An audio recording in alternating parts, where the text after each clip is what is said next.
Alright, so I'm going over the 3 tasks that were assigned for the Topic 6 assignment.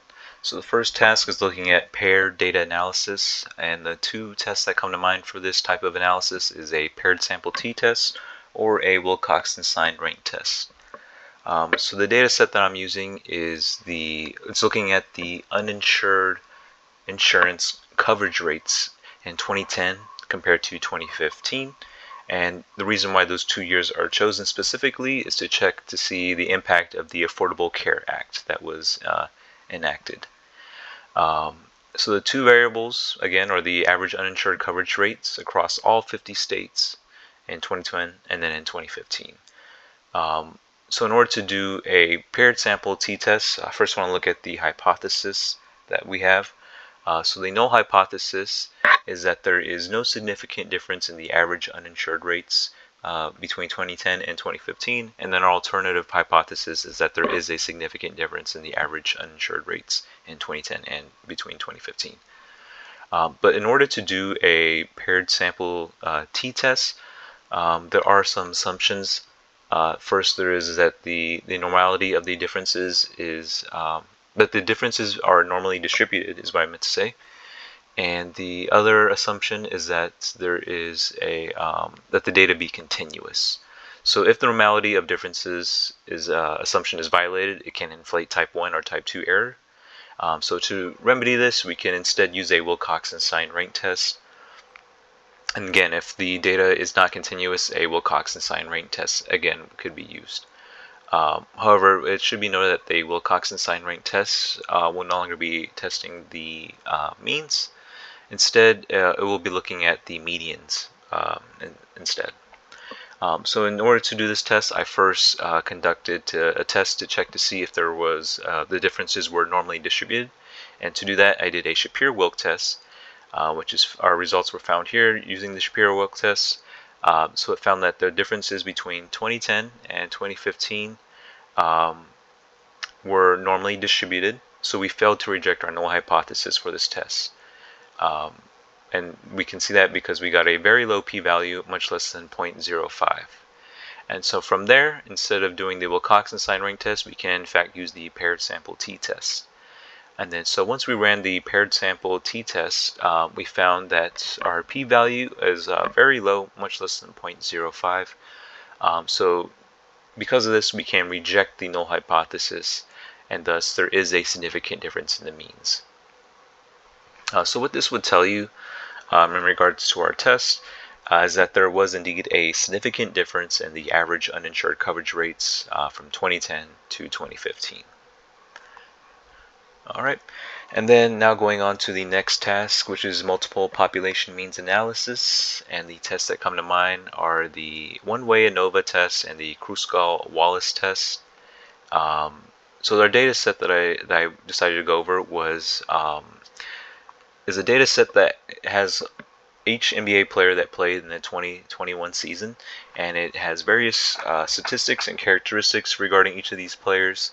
But the focus for this test would be looking at each position, all the point guards, all the shooting guards, all the small forwards, all the power forwards, and all the centers, which make up all 5 positions of an NBA team. So we're comparing the average field goal the average field goal attempts for each of these groups. And so we want to check to see if there's a significant difference in the average field goal attempts. So our null hypothesis is that all groups have equal means. The alternative hypothesis is that at least one group has unequal mean compared to the other.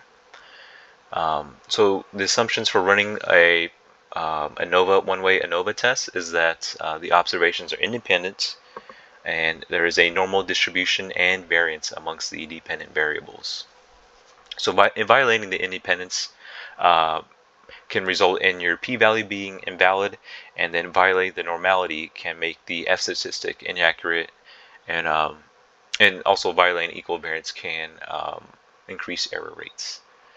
So if we violate the normality assumption, or if we found that our data is not normal, we can use a different test, which is the Kruskal-Wallis test, as this does not assume normality, and that also goes for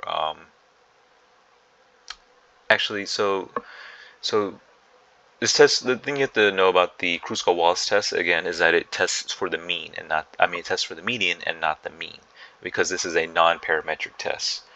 So in order to test for normality, I did a Shapiro-Wilk test, which is found here. And then our null hypothesis and our alternative hypothesis are both listed here. And we found that our p-value was this very extremely small number, which is much less than 0.05. So we found that our residuals are in fact not normally distributed, that we reject our null hypothesis for this test.